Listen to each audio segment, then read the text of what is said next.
Hi everyone. My name is Sylvia.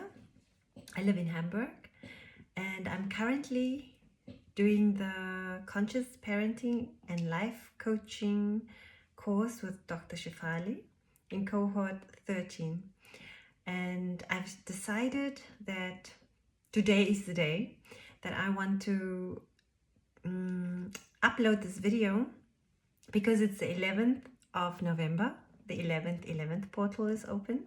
And I've been guided to do this for a couple of years, but today it's the day where I face my fears and I finally have decided to do this YouTube video and to share with you my vulnerability about my journey on becoming a conscious parenting and life coach. So I want to share with you guys what happened last week with me and my son and what I've learned, how I've applied what I've learned. And yes, it's ugly. It's a really hard process because I have to face my inner child traumas, but it's beautiful. I love learning about myself. I love healing, and my kids are my biggest teachers. So here goes. We were about to leave for school, and my son can take the bus, but last week he decided to get stressed out. It was 20 minutes before 8 and his school starts at 8:30. So we had plenty of time to get to school. But for some reason, something caused him to decide or just to become stressed. So he would, in my experience, I felt he kept on saying, "Can we go, please? Can we go, Mama? Can we go? Can we go?" to every 2 seconds. And we had this conversation about 3 or 4 weeks ago where I said to him, I think it's better if you just go with the bus, the school bus, because you are free, you are independent, you have no stress, I have no stress, I don't feel put under pressure. And the morning is just beautiful. Nobody feels like put under pressure. So he said to me, okay, he's going to try, because he wanted me to drive him. He did not want to go with the school bus. So he said he's got this fixed mindset, not the growth mindset. Please, can I give him a chance? And it worked. It worked for the couple of weeks. And then for some reason, last week, he started doing that again. But I realized the trigger that I had, it's a pattern in me. So he kept on saying that, and I felt how something was pushing up within myself. And I said in a very loud voice, "Can you stop that now?" And he was like, got such a fright. I got a fright because I was like, what the hell is going on with you? Why are you screaming like that? And I looked at him and I was like, I'm sick and tired of that shit. I said to him, and I said, and you can come with the bus this afternoon, and tomorrow morning you can go with the bus as well. And I was so shocked at my response, my reaction. I told myself, Sylvia, calm down. I got a fright because I saw his face and I felt in my body that was too strong. I knew it was a pattern, it was a trigger. I didn't have the time to process it. So I was like, we got into the car.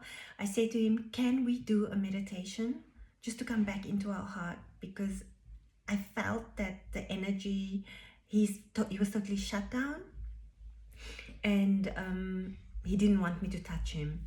So I said, Robin, can we do the meditation so that we can come back into our hearts? And then when you're okay, I asked him, can I speak to you about what happened? So I switched on the meditation, we drove in silence. And after about 3 minutes, I asked him, the kids are very loud inside. I asked him, are you ready to talk about it? He said yes. So in that time, I had 3 minutes to deconstruct what had just occurred. I said to him, Robin, I am sorry. I should have said to you, because you were in stress. I was unable in that moment, because I felt triggered, to say to you, what are you having a hard time with? I should have said that to you.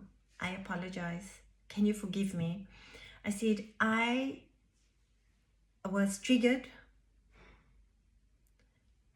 because of a childhood wound.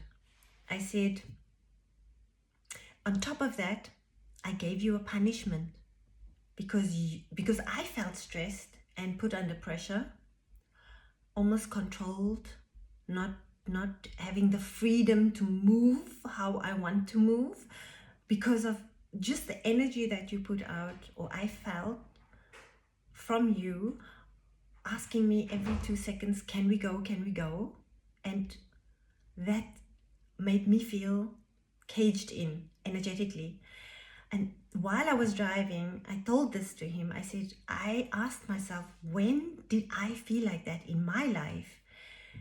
And I said, this memory came to me that at school or at home, I did not have a lot of freedom of choice. I didn't have a freedom of voice, but the memory that came to me that I felt was the trigger was that one morning my stepmom took me to my school and I was late and I had to go to the principal's office. And the one teacher came and she said to me, after my stepmom had left, I was very, very scared to go to the principal's office because I was a very quiet child. She said to me, do you know why she's doing that? I said, no. She said, because she's not your real mother. I looked at her. I was 13 years old, about to go to middle school, what is called like middle school now. It was high school in where I come from, South Africa. And I looked at her and I didn't even know what to say to this lady. She was the neighbor of my grandmother. I grew up with my grandmother. So she knew about the family dynamics. And I went back to my classroom and I told my best friend at that time, my mom is not my real mom. And I felt numb. And that this is the memory that was triggered because of what my son, this is becoming conscious of because of the pressure that I felt my son had put me under. And then I put myself in his position, how he feels stressed because he's worried that I'm going to bring him to school late. And then this memory came of how I felt when I was brought to school late, often, or we were always late because my parents were affluent and I felt they had this attitude of people should be doing how they do because, yeah, that is just how it was. People, they were like the model family, or they knew it better. This is what was modeled for me, or how I interpreted what they modeled for me in this specific situation. So my son, excuse me, he understood everything that I said to him. I said to him, this course that I'm doing, Robin, I said, I'm not the same mom. That old Sylvia that used to react, she is busy dying. She's dying off. So with this work, with Dr. Shafali, my brain is being deconstructed. It's being taken apart and put back and reconstructed and being put back again in pieces. I said to him, so the new Sylvia is, I don't want to be the old mom. I said, I've decided and it is done. So every single time that I get triggered, I feel in my body what is happening. I said, I won't do it perfect. I won't be doing it perfect, but at least I will be aware what is happening in my body. And I will realize that I'm in my imposter ego. It's a pattern. and I'm not in my essence, not in my inner child. So we continued driving. The meditation was still playing. I asked him, can you forgive me? He reached out his hand. He said yes. And I could feel him going back into his heart. I could feel me going back into my heart space. And I felt how the energy shifted, how it changed. And I also said to him, and on top of it, I wanted to punish you. So Robin, I take that back, because you didn't do anything wrong. You didn't do anything wrong. But I did ask him, next time, if you could just tell me, say to me, I feel stressed. I cannot deal with this now. Can you help me? Or say, I feel in my body something is happening. I need support. So that we can find a way of communicating what is happening in our bodies, because our bodies tell us what we need. So this is my story. It's a journey. I'm loving it. I'm very grateful for it. I've learned from this one incident that it's my patterns. I became aware of it. I could deconstruct it. I could ask myself what memory came. I could analyze it, and then I could do the repair with my son, and also come back into our hearts and find a solution. Guys, I love you. This is my first YouTube video. Subscribe or like this video. This video, I believe, will find the right people at the right time.